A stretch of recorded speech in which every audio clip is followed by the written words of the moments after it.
folks who really don't think that it doesn't really matter history. They talk about just dealing with spirituality, and you don't have to really deal with any history. That's a folly point as well.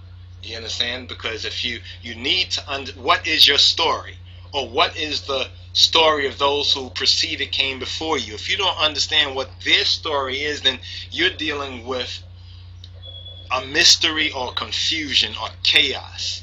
You need to understand history is very important. And yes, history is important with spirituality. You know what I'm saying? History is very important. I know what Brother Walter Williams said, and we're going to address that too, because this kind of dovetails into the other comment by Fat Stacks, as well as it connects with Full-Time Dabbler, you understand, who made some channel comments as well. So what we're going to do is we're going to pause for a cause. Well, actually, we're into the second part. We can continue. Okay, we got in queue that we're into the second part now. So it's not the Arabic language. The point that we like to make right here, it's not the Arabic language that has kept Hamites down. It's not.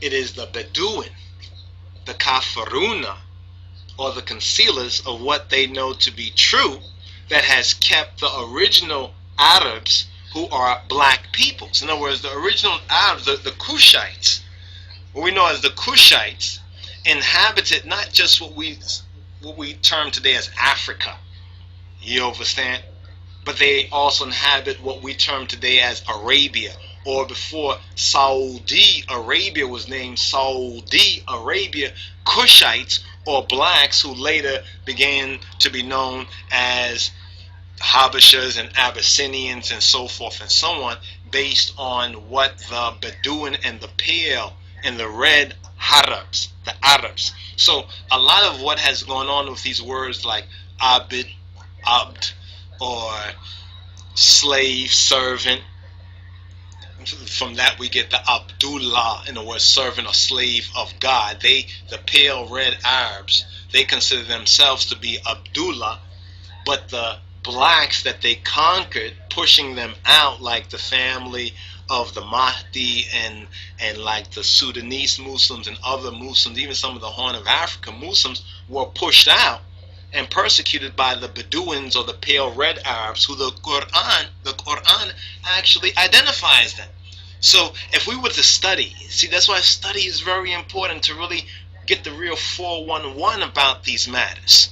You understand? To really get the 411 about these matters. So what Bingy Prince 81 has said, I think, is very accurate, generally speaking. But now to get some of, they say the devil's in the details. So it's not the Arabic language that has kept Hamites down, because some of the original inhabitants of what they call Arabia were Hamite tribes, or Kemetan tribes actually inhabited Arabia and spoke the prototypical so-called Arabic language, you understand, which really comes from the ancient Agazi, or the Goods, not the other way around, like they like to be deceiving you with that.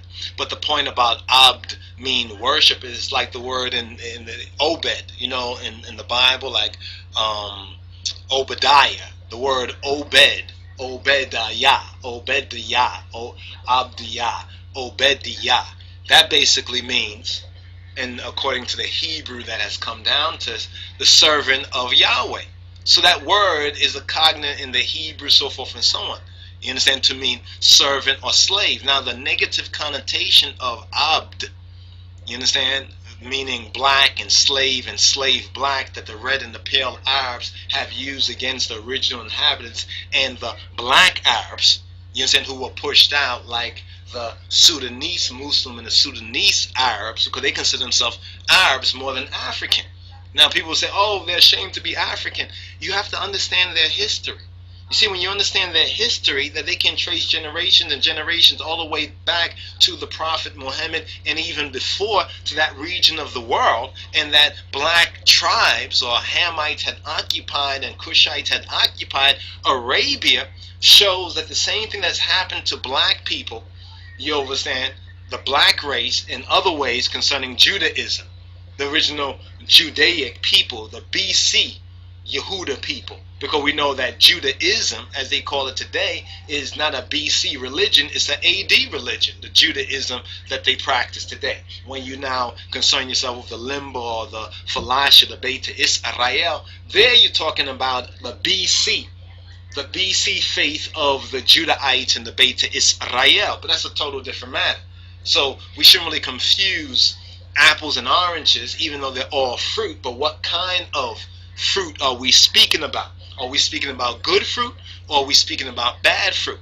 So the Arabic language that the Quran uses, as every Arabic linguist, anybody who understands the language would know, that no country, not even Saudi Arabia, as its language speaks the ancient and archaic form of Arabic that is used in the Quran. The Quran has words that are not used or known even in modern Arabic. So modern Arabic is different. The modern Arabic that comes down to us by the Bedouin and the pale red Arabs is different than the Quranic Arabic of the Quran.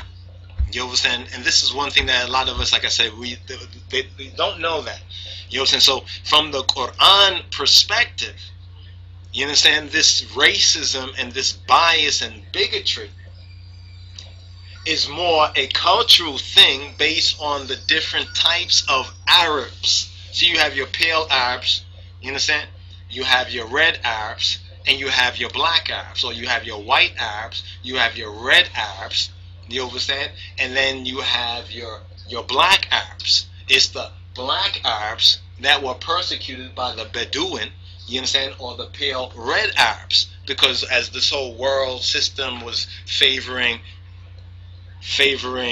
the so-called whitewashed people, you understand, those people who took over the religion of al-Islam, you understand, they worked together to exploit and enslave black peoples. So I just wanted to clarify that it's not the language that is keeping Hamites or blacks down.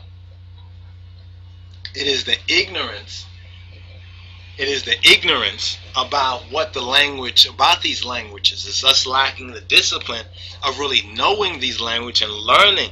See, you could tell when black people are going to change their situation. I'm talking about the black people over here in the West, when they start learning their language. When they get into the discipline of learning language, when they stop saying to themselves, oh, they can't learn it, or oh, it's too difficult or impossible. As long as they say that, that means that they're not working with their true indigenous spirit. As long as we think that learning our language, whether it's Amharic, you understand, whether it's the good is, when we start to think it's too difficult, that means we're not in our right spirit. You understand? We're not worshiping our God. You understand? We are still under the gods of the oppressor. So it's not the Arabic language that has kept Hamites or black folks down. You understand? It is the ignorance and the covering up of the true story, and the ignorance, because many of those people over there, the Sudanese, know this to be true. You understand? Because they know what their family lines and lineages are. Even Dr. York, you understand, in his better days, you understand, what we regard as his better days, because followers, you know, that's his followers, you know, there's a whole total different perspectives. But even then, Dr. York had broke that down to us as well. You understand? Dr. York basically showed us that the real family of the Prophet Muhammad, those black people over there, though they may be black people and considered African, they are really true Arabs. And they know their blood lineages and links. They have not been watered down. But if you look at many of those people in that region, you can tell that there's a lot of that the white, the lighter and the whiter and the redder Bedouin are ruling, and that the black people have been suppressed. You understand? Have been enslaved in a religion. And this kind of now dovetails to the fat stacks point. And I think fat stacks point is very, very important. And we still want to deal with dabblers, full-time dabblers point, because we don't want ones to think that we're unwilling, you understand, to address it. Just that with, you know, the wealth of of information, and the process is the process. The harvest is plentiful, but the laborers are few.